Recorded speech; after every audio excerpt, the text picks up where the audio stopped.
Thank you for the favorable weather you've given unto us. Hallelujah. Thank you for your blessings upon our lives. Thank you, Jesus. Thank you for the lives of all our viewers and listeners. Thank you for Nigeria and for other countries of the world, because you rule in every country of the world. Be thou exalted in Jesus' name. Amen. And Father, as we go into your word this morning, we pray that you will speak to us from the throne of mercy. Amen. You will bless us. Amen. You will heal us. Amen. You will deliver us. Amen. You will save us. Amen. You have mercy on us. Amen. In Jesus' name we have prayed. Amen. Praise the Lord. Hallelujah. Praise the living Jesus. Hallelujah. We give glory to our God A fi gbogbo ògo fún Ọlọ́run wa. for another grace He has given unto us to come Fún before oore Him this ọ̀fẹ́ morning. míì tó tún fún wa láti wá síwájú ẹ̀ láàárọ̀ Today is yìí. another faith clinic prayer meeting. Òní ni ọjọ́ àdúrà ilé ìwòsàn ti ìgbàgbọ́ mi. And the thing we are treating this month Àkòrí gbòòrò láti gbé yẹ̀wò lóṣù yìí. is how to fulfill your destiny Òní in bí life. èèyàn ṣe lè mú àyànmọ́ rẹ̀ ṣẹ láyé. How to fulfill your destiny in life. Bí o ṣe lè mú àyànmọ́ rẹ̀ ṣẹ láyé. Last week, Ní ọ̀sẹ̀ tó kọjá, we talked on what destiny is. a wo ohun tí à ń pè ní ohun tí àyànmọ́ jẹ́ And gan-an. destiny simply means the program God had for you before you were born. Ohun náà lè pè ní àyànmọ́ ni ètò Ọlọ́run fún ayé rẹ̀ kan tó bí ọ. And the Bible tells us that the plan of God for every one of us are good plans.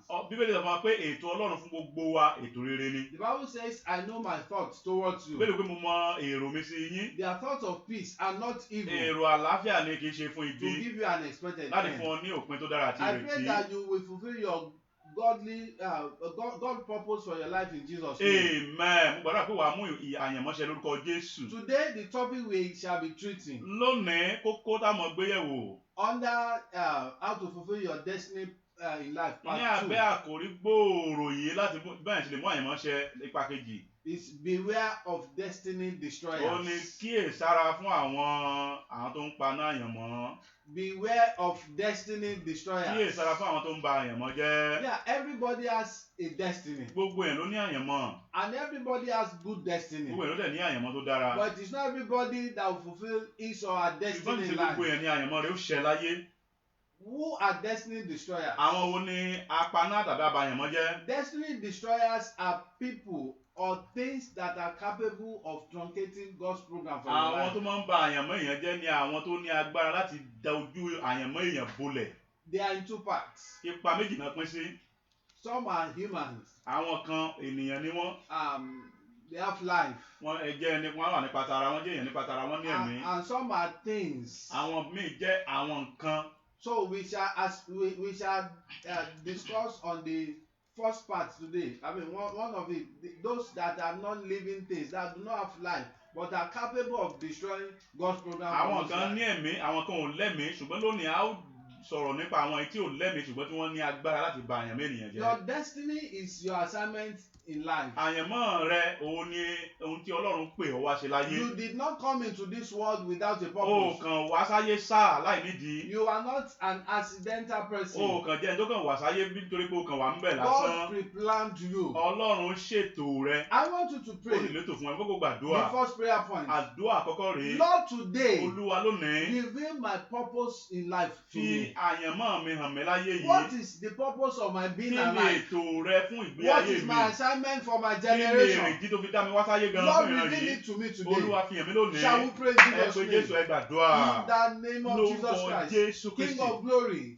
I Ọba want you ògo to reveal àlàáfíà. to me the Abẹ́ kò purpose fi of hàn my wá life. èrèdí What was tó the fi dá wá sáyé purpose for gan. which you sent me Kí to ló this pè wá world? wá ṣe What láyé? is my Kí ni purpose èrèdí tó fi rán wá for sínú this ayé yìí? generation? Olúwa fi Father, hàn. reveal it to me, Ọlọ́run fi Lord. hàn. What is Agbára the fi hàn. assignment you Olúwa have fi given hàn. unto me Ẹ for máa this fi hàn. generation? Olúwa fi hàn. In the Ẹ máa name fi of hàn. Jesus, Olúwa Father, fi reveal hàn. it to me. Agbára fi hàn. Lord, reveal Ẹ it máa to fi me. hàn. Lord, Olúwa reveal fi it hàn. to me. Ẹ máa fi Lord, hàn. reveal it to Olúwa me. fi hàn. Lord, Ẹ reveal máa it to fi me. hàn. Lord, Olúwa reveal fi it hàn. to me. Olúwa fi hàn. In Olúwa fi Jesus' hàn. name we are praying. Amen. The greatest and the hottest battle in life is the battle for destiny. Ohun tó le jù táwọn yẹn máa ń jà sí jù ó ní ìjà àyànmọ́. So you need to know the purpose for which God sent you to Ìdí this nìyẹn tó world. fi gbọ́dọ̀ mọ èrèdí tàbí ẹran wá sáyé. If not so, you'll be living a meaningless life. Tí ò bá rí bẹ́ẹ̀ ó kàn máa gbé ayé tí ò ní ìtumọ̀ ni. So we shall consider 3 of the destiny destroyers A today. gbé àwọn nǹkan mẹ́ta yẹ̀wò tó máa ń ba àyànmọ́ There are jẹ́. many, but we shall consider 3 today. Mẹ́ta la gbé yẹ̀wò ṣùgbọ́n wọ́n pọ̀ And rẹpẹtẹ. next week we shall consider more of them. lọ́sẹ̀ tó ń bọ̀ á tún gbé àwọn tó kù náà yẹ̀ wò láti One pẹ̀lú of ọ̀fẹ́ the Ọlọ́run. things that is capable of destroying God's plan for your life, Nǹkan or lára for anyone's àwọn life, nǹkan tó máa ń ba èèyàn mọ́ jẹ́ nínú ayé èèyàn. is the spirit of anger. Ó ní ẹ̀mí ìbínú. The spirit of anger. Ẹ̀mí ìbínú. Anger is very, very destructive. Ìbínú jẹ́ ní tó máa ń ba nǹkan jẹ́ púpọ̀. Anger is controlled by a spirit, Ẹ̀mí kan ló ń ru ìbínú sókè. and it's the spirit of Satan. Òun sì jẹ́ ẹ̀mí èṣù. And the devil releases this spirit into many people's lives, Èṣù sì máa ń tú àwọn ẹ̀mí jáde sí ọ̀pọ̀lọpọ̀ ayé àwọn ènìyàn. so that they will not fulfill their God-given Kí destiny in àyàn mọ́ wọn life. bá mọ̀ ṣẹ lánú ayé tán wà yìí. We want to study the life of one great person in the A Bible, fẹ́ wo ìgbé ayé ẹnìkan tó jẹ́ akọ nínú Bíbélì. whom God called for a purpose. Ẹni tí Ọlọ́run pè fún ìdí pàtàkì. And we shall see what anger did in A his dẹ̀ life. wo ohun tí ìbínú fi ayé rẹ̀ dán lára. And the person is Moses. Ẹni tá ń sọ̀rọ̀ nípa iná ni Mósè. Moses is one of the greatest person that ever lived on earth. Mósè jẹ́ ọ̀kan lára àwọn tó ga jù lára àwọn tó ga jù láyé tó Let gbénu us ayé see yìí. his destiny, Ẹ jẹ́ ká wo àyànmọ́ rẹ̀. the plan of God for him. Ètò Ọlọ́run fún ayé rẹ̀. Moses was born at the time when young boys were being killed in the land of Egypt. A bí Mósè nígbà tí wọ́n máa ń pa àwọn ọ̀dọ́mọkùnrin nílẹ̀ Íjíbítì. When the king of Egypt, King Pharaoh, said all the male children born by Hebrew people should be killed, Nígbà tí ọba Fáráò gbà yẹn sọ pé gbogbo ọmọkùnrin tó bá ti bí kan máa pa wọ́n. it was then Moses was given Nígbà yẹn náà bí Mósè. but God protected him. Ṣùgbọ́n Ọlọ́run dáàbò rẹ̀ bò ó. God knows how to protect his children. Ọlọ́run mọ bó ṣe ń dáàbò àwọn tiẹ̀. If you give yourself to Christ, Tó bá fi ayé rẹ̀ fún Jésù. even in this time of hardship and pandemic and many problems, Kódà nígbà tí ìlú le koko àti nígbà àjàkálẹ̀ àrùn yẹn àti nígbà gbogbo ìdààmú he gbogbo. knows how to protect Ó you. mọ bí ó ṣe máa pa He ọmọ. protected Moses Ó pa Mósè mọ́ until he became a mature títí person. ó fi di ẹni tó dàgbà tó tójú And God bọ́. now told him the purpose for which he sent him into the Ọlọ́run world. wá sọ èrèdí tó fi rán wá sáyé fún un. Let's see the purpose. Ẹ jẹ́ ká wo àwọn ìdí The wọ̀nyí. book of Exodus, Nínú ìwé Éxódù chapter 3. orí kẹta. Exodus chapter 3. Ìwé Éxódù orí kẹta. We shall read from verse 9. Ẹ jẹ́ ká láti ẹsẹ̀ kẹsàn-án. Now therefore, behold, the cry of the children of Israel has come to me, and I have also seen the oppression with which the Egyptians oppress them. Come now, therefore, and I will send you to Pharaoh, that you may bring my people, the children of Israel, out of Egypt. Let's read verse 17. Ẹ jẹ́ ká ẹsẹ̀ ìkẹtàdínlógún. And I have said, I will bring you up out of the affliction of Egypt, to the land of the Canaanites and the Hittite and the Amorite and the Perizzite and the Hivite and the Jebusite, to the land flowing with milk and honey. Praise the Lord. Hallelujah. The Hebrews got to the land of Egypt Àwọn ọmọ Hébérù náà dé ilẹ̀ Íjíbítì when there was famine, nígbà tí èèyàn mú. and they were there for 430 years. Wọ́n dẹ̀ lò 430 years They ńbẹ̀. didn't go there as slaves, Wọ́n lọ bẹ̀ bí ẹrú. but when they became mighty, Ṣùgbọ́n nígbà tán di ńlá tán. the Bible says the then king of Egypt decided to enslave them because he discovered that they were becoming more mighty. They were becoming mightier than his people. Bíbélì wípé ọba Fáráò gbà yẹn, ọba Íjíbítì gbà yẹn tó jẹ́ Fáráò gbà yẹn, ó rò pé wọ́n ti dé ńlá, ó wá sọ wọ́n dẹrú rẹ̀. And he began to oppress Ó wá them bẹ̀rẹ̀ sí fìyà jẹ for wọ́n. several Ó years. ń pọ́n wọn lójú fún Many of ọ̀pọ̀lọpọ̀ them ọdún. died as Ọ̀pọ̀lọpọ̀ slaves. wọn kú bí ẹrú ńbẹ̀. And they were crying unto Wọ́n dẹ̀ God. ń ké sí Ọlọ́run One day, lọ́jọ́ kan. while Moses was taking care of the flock of his father-in-law, Nígbà tí Mósè ń tọ́jú ẹran bàbá ìyàwó rẹ̀, God appeared to him Ọlọ́run farahàn in the flame of fire. nínú ọ̀wọ́ iná tó ń It jó. was then God told him the purpose for which he sent him into the Nígbà world. yẹn ni Ọlọ́run sọ èrèdí tó rán wá sáyé wá ṣe gan fún un. And the purpose was to lead the Israelites out of the land of Egypt to Ìdí the land of náà sì Canaan. ni pé láti mú àwọn Ísírẹ́lì kúrò ní Egypt lọ sí Kénáánì. It was not an easy task. Kì í ṣe iṣẹ́ kékeré o. If you read through the whole chapter, Tẹ́ bá ka gbogbo ẹsẹ̀ yẹn pátá. Moses tried Orí to yẹn. dodge this assignment, Mósè gbìyànjú láti kọ iṣẹ́ yìí. but God insisted that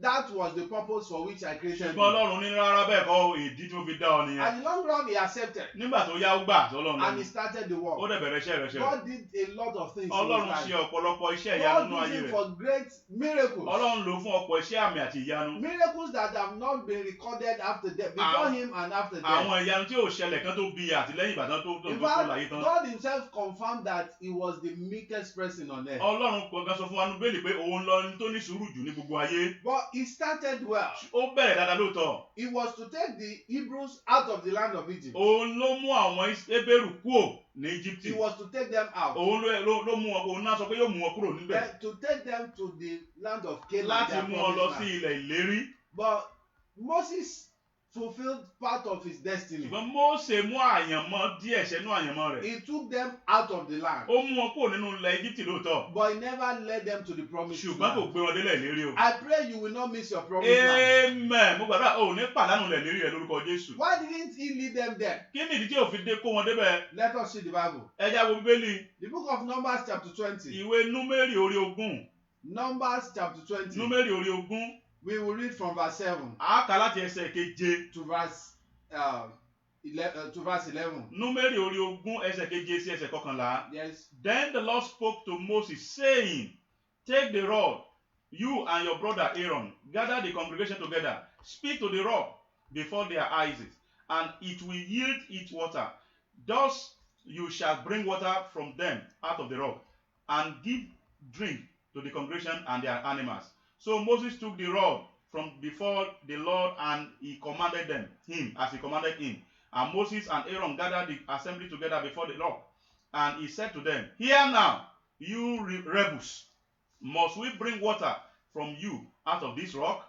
Then Moses lifted his hand and struck the rock twice with his rod, and water came out abundantly, and the congregation and their animal drank. Praise the Lord. Hallelujah. While Moses was leading the Israelites out of the land of Egypt, Nígbà tí Mósè ń kó àwọn ọmọ Ísírẹ́lì kúrò ní Íjíbítì, they got to a place called Kadesh Barnea. wọ́n dé ibi kan tá ń pè ní Kadesh Barnea. You know, Moses was leading over 3 million people. Èèyàn tó lé ní mílíọ̀nù mẹ́ta ní Because Mósè ń darí. the men began to murmur. Wọ́n wá bẹ̀rẹ̀ sí ń They kùn. began to Wọ́n cry. bẹ̀rẹ̀ sí ń sunkún. Moses, Mósè, you are the one of the, you are the cause of this. ìwọ ló fẹ́ ilé. Everybody would do. Gbogbo èèyàn ó mu Simple solution. àna àbáyọ tí ò lera rárá. But the Bible says, Ìwọ́n bẹ́ẹ̀ lè wí pé when Moses left the presence of God, ní kété tí Mósè kúrò níwájú Ọlọ́run, he called all the Israelites ó together. pe gbogbo àwọn ọmọ Ísírẹ́lì papọ̀.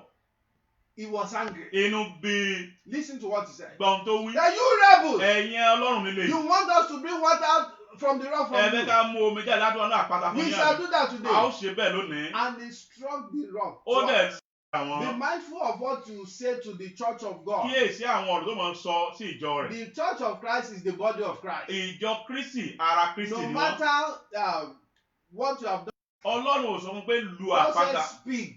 Ọlọ́run sọ fún pé But sọ̀rọ̀. because he was angry, Ṣùgbọ́n nítorí pé ó ń bínú, he struck. ó lu àpáta Not yẹn. even once. Kì í ṣe nǹkan 2 kan. times. Ẹ̀ẹ̀mejì. The Bible in the book of Corinthians later tells us that Really? Christ was that rock that was following them. Lè sọ fún wa nínú ìwé Kọ́ríńtì pé Jésù ni àpáta tó ń tẹ̀lé wọn náà. The smiting of the rock twice signifies that he wanted Jesus crucified 2 times. Ìyẹn ni pé bó ṣe lu àpáta lẹ́ẹ̀mejì yẹn túmọ̀ sí pé ó fẹ́ kí Jésù kan fìyà jẹ Jésù lẹ́ẹ̀mejì kan pẹ́ Jésù lójú ẹ̀kejì. God told him before now that he should strike a rock before now. Ọlọ́run ti sọ pé kó lu àpáta kó tó dìgbà eléyìí. But at this time he said, speak. Ṣùgbọ́n nípò ìgbà bí eléyìí ó ní sọ̀rọ̀. But he struck. Ṣùgbọ́n ó lu àpáta yẹn. Why? Kí nìdí? Because of anger. Ìbínú. Let's listen to what God told him in verse 12. Ẹ já gbọ́ nǹkan tí Ọlọ́run sọ fún ní ẹsẹ̀ kejìlá. Then the Lord spoke to Moses and Aaron, because you did not believe me, to hallow me in the eyes of the children of Israel. Therefore, you shall not bring this assembly into the land which I have given them. Praise the Lord. Hallelujah. That was the end of Moses' ministry. Òpin iṣẹ́ ìránṣẹ́ Mósè nìyẹn. What was the cause? Kí ni ló fà á? Kí ni ìdí? Anger. Ìbínú. Anger forfeited his destiny. Ìbínú ó bà àyànmọ́ rẹ̀ He jẹ́. started Ó well, bẹ̀rẹ̀ but dáradára. he did not fulfill his destiny Ṣùgbọ́n completely. kò parí àyànmọ́ rẹ̀. He took the Israelites out of the land of Egypt, Ó mú àwọn ọmọ Ísírẹ́lì kúrò ní Íjíbítì but he tó tọ́. never led them to the promised Ṣùgbọ́n kò gbé land. wọn délẹ̀ lérí. My dear brothers and sisters, Arákùnrin àti arábìnrin mi. you need to pray. Ó yẹ kó gbàdúrà mi Not jáde. only Kì í prayer, ṣe àdúrà nìkan. you need to work on your Ó anger. gbọ́dọ̀ ṣiṣẹ́ nípa ìbínú rẹ̀. If you don't work on it, Tó o bá ṣiṣẹ́ lé lórí, it will destroy you. á bà tiẹ̀ jẹ́ o.